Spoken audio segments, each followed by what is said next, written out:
Hey everyone, welcome to Water Walkers. We're going to talk ACC football, top four, as we continue to go through all the Power 5 conferences and who we think the top four in those conferences are and who we think is going to win. That's what we like to do here. Again, it won't be full of statistics and everything like that, as we will do individual teams with that. I just try to keep these videos at a certain amount of time. Please comment who your team is. Please comment on the videos if your team was left out. Don't forget, I will do individual teams for all the followers. I will try to break down your team so we can still see individually where your team is at as we go into the 2023 season. There's a lot of videos coming out. We will be breaking down statistics, so be patient with me. I'm just trying to get through these as we start to talk college football. And we also have some NFL breakdown as well, who's going to be winning the divisions and all the conferences. So please share, like, comment, and subscribe to this channel. And we'll talk football, Jesus, and family all the time. So let's get to this. We're going to go through our top four. And we're going to start off with four. I had a little bit of an issue picking four. The top three, listen, I got it quick. A little bit of the order was a little bit of a problem, but four was like, I could probably go in three different teams, right? Because ACC's been down for a long time. You start looking at the last few years and you start looking at the wins and losses and how bad the losses was. I mean, Pitt probably most consistently out of those would be number four. And I wanted to pick them four. And I was going to pick them four. But they ended up becoming 4B. I ain't pushed them all the way to 5. I believe they're going to be pretty much one of the 4 best teams. The problem is I actually picked Miami Hurricanes to be the 4th team over them. I think Pitt's going to take a little bit of a drop back. But I think Miami is going to take a move forward. Now, I'm not going to sit here and say Miami's back. I'm not going to do it. You're not going to make me do it. I ain't going to do it. Because they're not. They're moving forward. But they're not back. Because when we look at Miami, we hold them into a early 2000s, late 1990s, late 1980s.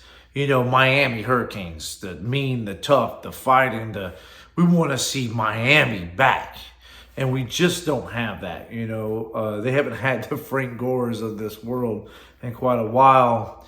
And so we want them to move forward for college football because they're one of the names we always look forward to as a tough team and making a conference great. And so I'm hoping that that's going to be the future. It's just not right now. I do have them losing 3 to 4 games this season, and that's actually pretty good. That's moving in the right direction. And I think a lot of those games that they do lose will even be competitive because I'm a fan of Cristobal. It's his second year coming in from Oregon. Listen, he has blood, sweat, and tears in this Miami team even before he came back. He's well known in Miami. This guy is a great coach. He's good for Miami. I believe he's going to build it up. But it takes 3 years for a coach to build a team up to his way. So we just got to be patient and wait to see what he's going to do. I think we're going to continue to see him climb. And I think this is the coaches that we're going to get to say Miami's back finally. But it's about consistency. It's not about that they did good in one game and that they competed in 4 games. It's about, are they moving up? Are they moving forward? Are they consistently doing good in the seasons? So if they do a great season this year and a great season next year, we can say Miami's back. But if they do good this season, fall back next season, we're going to say Miami's not back. The U is not back. But they are moving forward. So I'm excited about that. So that's why I gave them the number 4 spot. They do play Texas A&M again this year. And they have to play FSU. So, they have a lot of battles that they have to go through. And so that's why I got them at 3 to 4 losses, which is excellent for how they've been. So Miami fans, show me some love because I'm speaking the truth. So no hating.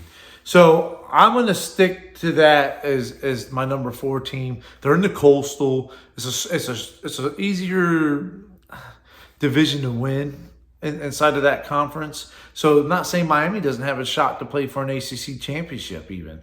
The team I picked above them is the number 3 team, which is North Carolina.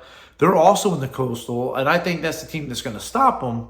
But Miami controls their own destiny when it comes to playing for a championship, because I got North Carolina losing 2 to 3 games. Because I think they're actually going to be extremely good this year. I like Mac Brown. I think Mac Brown has built a team that's consistently good. I believe that they have a defense that's a high motor defense, that is a competitive defense that'll play 4 quarters. I believe they have a high motored offense. And Drake May's probably the top 10 Heisman candidate. I think he's a top 5 quarterback coming into this season. He has a big arm. He likes to throw the ball downfield. And I think Andre Green, a young wide receiver, is going to have a really great year this year, a breakout year. I'm actually going to give him around 7 touchdowns himself, 7 to 10 even. You know what? Let's just do this crazy early prediction. I got this young wide receiver, 7 to 10 touchdowns. He's going to blow you guys out of this water, because he's going to make an amazing impact for North Carolina. And I like Drake May, because here's the big thing about him. He was offered to leave North Carolina to a program that supposedly is a high program, like a high winning percentage program. They even offered to pay. Of course, that never broke out who that was. We don't want to stop big teams from winning, do we, over here in the South? I'm just saying. But we'll say whoever spent the most money over there maybe was trying to buy him for $5 million or whatever it is. I'm not sure. But he said, no, I'm staying. And I got respect for that. I got respect for a player who's going to be dedicated and stay, because this whole jumping ship thing, I don't get it. I just don't get it. So kudos to him. I'm rooting for North Carolina to win the Coastal and the ACC and fight for an ACC championship. I'm rooting for Mac Brown. He's an old school coach. He don't have a whole lot more years probably he's going to be coaching. So I'm rooting for him to continue to have some victories and continue to enjoy the best years of his life. I actually think he is, but that's just my opinion. So number 3, I got North Carolina looking really good going into this season.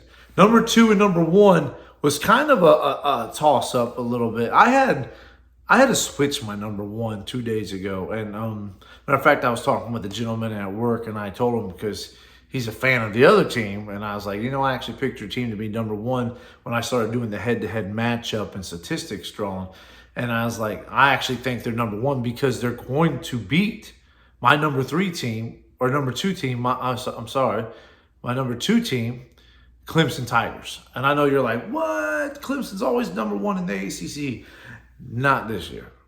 And I'm not saying nothing bad about it. Listen, I'm a Dabo Swinney fan.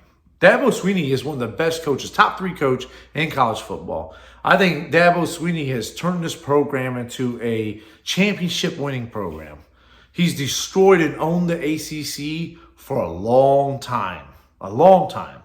He lost 3 games last season, 2022. He lost 3 games in 2021. Matter of fact, he went 11-3 in 2022 and 10-3 in 2021. But since 2014, he's only had 3 seasons where he lost 3 games in each season. Other than that, 2 or less. Won national titles, competed for national titles, won the playoffs a lot. This is a great coach. Now, he had different coordinators with a lot of this, and we know the last couple of years have been a little bit of drop losing coordinators and whatnot. But they're, even when they are having a bad season, they're winning ACC championships. So you can't count out the Clemson Tigers. I got them actually winning probably, I would say, 10-2, 11-1. I think they're going to go 11-1, 10-2. And you're saying, well, how can they go 11-1 with their schedule? Well, I think that they're one of the best teams in college football. That's simple. But I think their one loss is going to come from my number 1 team. And that's what's going to be the difference makers. Because my number 1 team, I got them 11-1, 10-2 as well. But not against Clemson. I think they're going to beat them. But Clemson does have 14 players coming back, which is going to make it hard to beat them, because they have 14 returners into this system. It's going to be better than they were last year. They have 5 stars. Now, I'm going to call Cade, the quarterback for Clemson. I'm going to call him a star. And I know a lot of people say he was a true freshman last year, but listen, he got play time. He got off seasons. He's got time to build up. They know his mechanics. They know how good he is. They fixed where he went wrong, and they strengthened where he went right by now. Listen, time this season kicks off, Dabo's going to have that kid killing it. And he's a great quarterback. He's a 5-star. He's to me, I was impressed with him as a true freshman coming in like he did. DJ was inconsistent. DJ was not fit for that program and that offense. I felt like he had no confidence in himself out there. And I'm excited to see this new quarterback, Cade, come in and just kind of take control, right? But I want to read off 4 other players that is coming back that I think is going to be a big difference maker in Clemson. Just real quick. Running back Shipley, center Will Putnam, defensive tackle Tyler Davis, and linebacker Jeremiah Trotter. I think those 4, including the quarterback, is going to be a difference maker for Clemson. On top of, out of those, you have more of the 14 that came back. But those 5, I'm going to put a star stamp on them and say they're going to be the reason why this Clemson team goes 11-1 or 10-2, and they compete for championships. They're going to be one of the top teams in college football once again, and things are going to look good for Clemson in the future. Only problem is, how long is Dabo going to be there? Well, that matters on how long Nick Saban's going to be in Alabama. I believe once Nick Saban retires, Dabo being a Alabama alumni and a top coach, Alabama's going to swoop in and pick him up, and Clemson's going to lose him, and the ACC is going to drop a little bit more. I don't think ACC is a strong conference as it is. You lose one of the top coaches, it can hurt. So Alabama's pickup, I think Clemson's going to lose that battle, which is going to bring me to my number 1 team, which is FSU. Everyone's seen what FSU did, right? FSU has been nowhere to be found since 2014. And Jimbo's just left them and left them high and dry. I'm not a fan of Jimbo. As good as coach he was and blah, blah, blah, blah, blah. I'm not a fan of him. You guys heard me say it enough on SEC 1, and I'm not going to continue to say it. Anyways, they finally had a season showing them that they're moving in the right direction. Finally, last year. They beat LSU in a close one, which at one point they were blowing them out the wall. And then on top of that, they were competitive all rest of the year. And in the last game of the season against the Florida Gators, we seen FSU come out there and battle. Jordan Travis might be one of the most battle-ready, battle-tested quarterbacks in college football. I don't think he's the Drake May of college football. I don't think he would be the C.J. Stroud or Bryce Young of college football, by no means. But I think he's his own person. I think he's his own kind of quarterback. He's a threat in the run. I think he's a threat in the pass. And I think they have a really good team around them, right? I have a lot of returners decided they wanted to come back and they wanted to prove a point. They want to win an ACC championship and they want to compete for a championship. And I think the attitude of the FSU Seminoles is just that. I think they're confident in that they can win a championship, whether they can or not. I'm not going to disclose that here because I'm going to have another video about who I think the top 4 will be and who will win a national title. But I believe they believe that they can. And that mindset on top of the talent that they have. And I actually like Jordan Travis better than I like Cade. So I believe that the FSU Seminoles will beat the Tigers. I believe the FSU Seminoles are going to have a strong fight against LSU, which I actually got LSU winning. Sorry, Seminole fans. But in a tight, close one. And I think they'll beat the Gators again at the end of the year and continue to hold the Florida championship flag, saying that we are crowned the Florida's best team.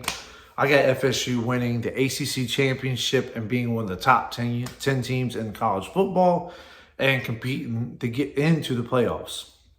And they're moving in the right direction. Finally, we're tired of seeing them switching coaches. Finally, some of these big names that has been dropped out forever in Miami and FSU and the ACC are starting to look good finally once again. Don't let us down and trip up. Not that I'm a fan of yours, but I like college football, and I like to see more than what we've been seeing, especially going into 12-team playoffs. It's going to be really nice to see some big names back, some real competitive games coming in from all the different conferences, and that's what we want to see. So that's my top 4 of the ACC. Once again, it's probably more of a top 3, future top 4. But if you don't agree, please comment. If you do agree, comment, like, share, subscribe. I want to hear your opinions. Please don't forget to put your team in there so I can remember. I want to make sure I do a breakdown of each team of all my followers to be able for them to have a breakdown of their team. That will happen first before I break down other people's teams, because you matter to me, and that's just the bottom line. So thank you for watching. Thank you for everything. Continue to support us by subscribing and liking us. This ministry means a lot to me to be able to talk about Jesus, family, and football. And don't forget that God loves you and wants you to have an amazing day. So there's always a reason to smile. There's no need to be mad. Thank you so much for watching. Have a blessed day. Good night.